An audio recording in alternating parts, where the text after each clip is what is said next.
Hey everyone, Curtis here with KTF. Today we're going to be covering kind of standard rules for the Tekken Online Challenge as well as some key dates.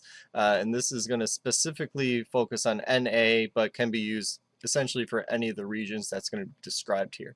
If you want to jump to a certain section, of course, check out the chapter list below. So I always like front loading of essentially why are we fighting? And one of the big things is payoffs. Payoffs happen in two different types of events. The first one is the online master event, and then followed by the regional finals. The online master event is going to be an open format in which anybody can register for, while the regional is going to be an invitational, and both structures are going to follow the 50-20-13 kind of split as it's described here. How you are going to accumulate those points to get that invitational into the regional finals is there's going to be a series of tournaments in which are online dojo events as well as that open master event. All the tournament formats are going to be that double elimination format. But when it comes to calculating the scores to get into that regional finals, they're going to be looking at just your top 4 points for the online dojo and then plus the masters of how you're going to finish. So you can think of kind of the online masters as bonus points, which are going to be added on to your top 4 scores from different online dojos. You are region locked, so even though that there are 14 different regions, while you are registering, you have to say what region you're fighting for. And I just thought it was interesting in the rules is like, well, you're mainly competing for bragging rights. Just want to quickly point out that point-based systems doesn't necessarily reflect actually players' true skill. It just shows how many points you received. So just keep that in mind for kind of future needs of point accumulation.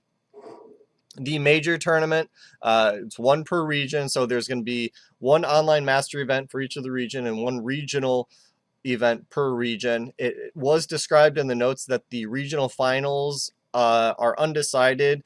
What we've seen in other tournaments is that there's a round robin or essentially a split round robin in which the 8 players either play all of the players or they're split into kind of 2 groups of 4, and then you might have a top 2 there. That might be a little interesting. I'm not going to say what format I think would be really good. That's going to be in another video. But that's essentially what we have related to the rules for both the Masters as well as the regional tournaments as of this recording. Now the regions. There are 14 regions that are defined. The main one that we're going to be focusing on is Region 1. So in future weekly videos, I'm only going to give the North America kind of updates. And that does include Canada and all of US, I believe, is what I kind of flipped through for the different regions. Look specifically of what region you fall under if you're not watching this from the US or Canada, but mostly it should be in North America. Depending on your region, your master event is held on a different date, as well as the invitational. The regional invitational is held on a different date. Region 1, August 21st is the big master event, and then we have to wait all the way until November to actually have that regional final. What that means is leading up to, because we've already had our first dojo event, to accumulate points. Players are going to be able to accumulate points up until that master event, and then after those bonus points are essentially awarded out, there's still going to be several months in which your players are going to try to maximize the point retentions that they have. So those are the key dates that you need to have on your calendar if you're interested in trying to make it to the Masters event or potentially the regional finals. But we're going to talk about maximizing points at a later date.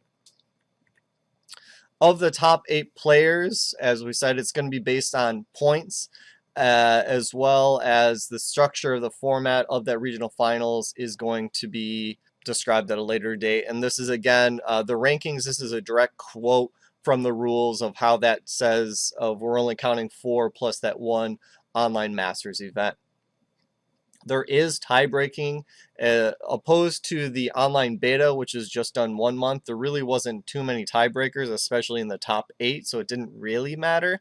But as the as we stretch more and more months, there will be tiebreakers that you can kind of read from there.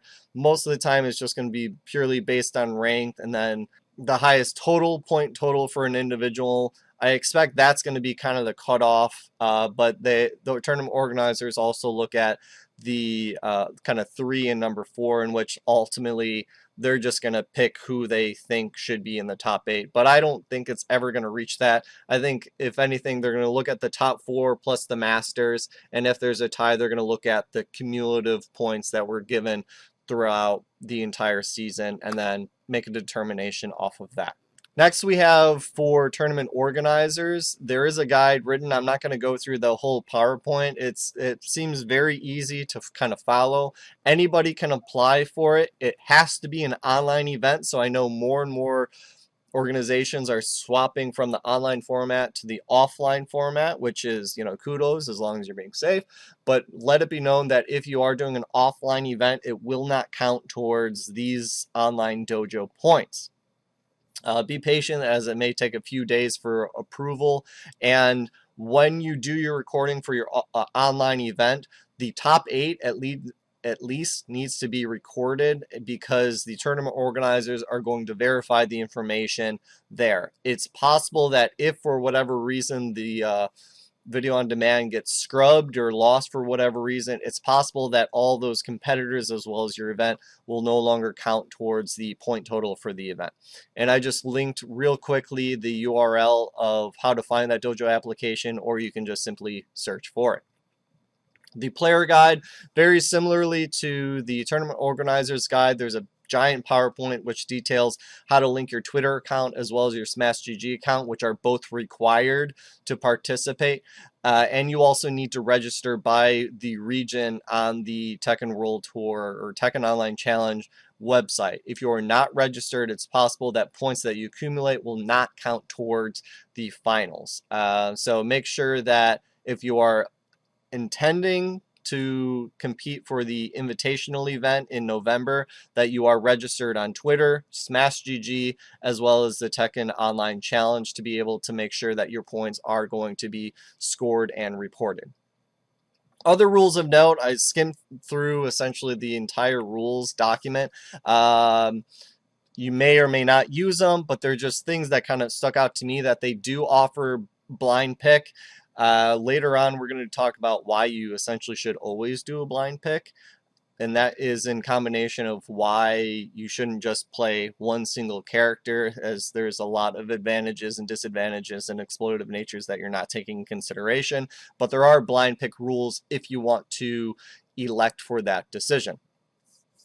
Draws of a game, this has already come up once in the online beta, but the official rules for the Tekken Online Challenge are, if the last round, last little bubble, ends in a double KO, instead of the entire thing being a draw, the players then have to play essentially the last set over again, same characters, same stage, everything else, rather than just playing one additional round between the players, which was actually used prior. So that's the official ruling. So tournament organizers and players, let it be known that you need to play that full match to actually see who won, rather than a single round. The official rules also that when you're registering, waiting for your tournament, there's a 10-minute gap time to actually register. If not, you have to forfeit. In other tournaments, it was unclear. Should it be 15 minutes? Should it be 12? Whatever. The official rules are 10 minutes. So as soon as you say, okay, you're scheduled to fight at this time, that player is now on the clock for 10 minutes before they're forfeited. Match disruptions, this just kind of goes into what happens. Most of these rules are actually seem to be written for offline events, so I'm sure they just kind of copied and pasted it, because it's about controller desyncing or whatever, and that's a little bit harder to prove in online play, but it's essentially up to the staff organizers to decide how they handle that, to restart the match or not. You also, while you're on there, you can't promote any third-party content without Bandai Namco or the tournament organizers' written approval. take that kind of a grain of salt. I'm sure that's for their official stream, opposed to if you're a streamer and you're showing your own stuff. It's a little unclear if this rule is going to apply for you, but it's best just to check. And kind of the standard rule of thumb is if your game is on stream, you're supposed to blacken your individual player match screen to actually show player, to actually have viewers go to the main stream rather than always just the individual streamer.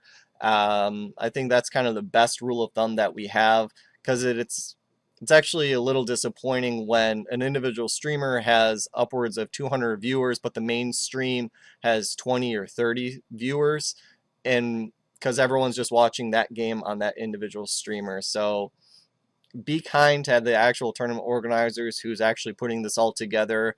Link that code in, have them go there, blacken your screen or whatever. If you want to black your screen and just have your audio, I don't see an issue with that, but shift the viewers there. And then there's specific rules that you are unable to gamble or bet on a match, including the outcome of a match, and gambling of any time. So I guess boombox are no longer able to be used because that is technically a form of gambling. It doesn't actually specify any currency or anything else. And because the language says betting of any kind, technically you're betting with fake dollars, but that is a kind of bet. So that verbiage is a little weird, hashtag not legal advice, but that's how I would interpret it through the contract. Little weird, but whatever. And that's all I just kind of wanted to do. This was a quick video of just detailing out kind of the payout structure, the tournament format, what to do as a tournament organizer, what to do as a player, just as a general rule set that we've known, and some very common rules that just kind of stood out reading the long document if you're interested in the Masters event or the potentially to get invited to the invitational event.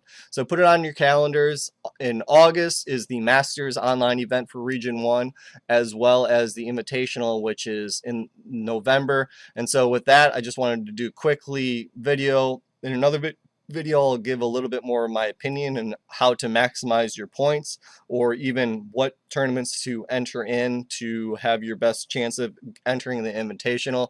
But until then, this has been Curtis with KTF, and we're still going to ask the question, what are you fighting for?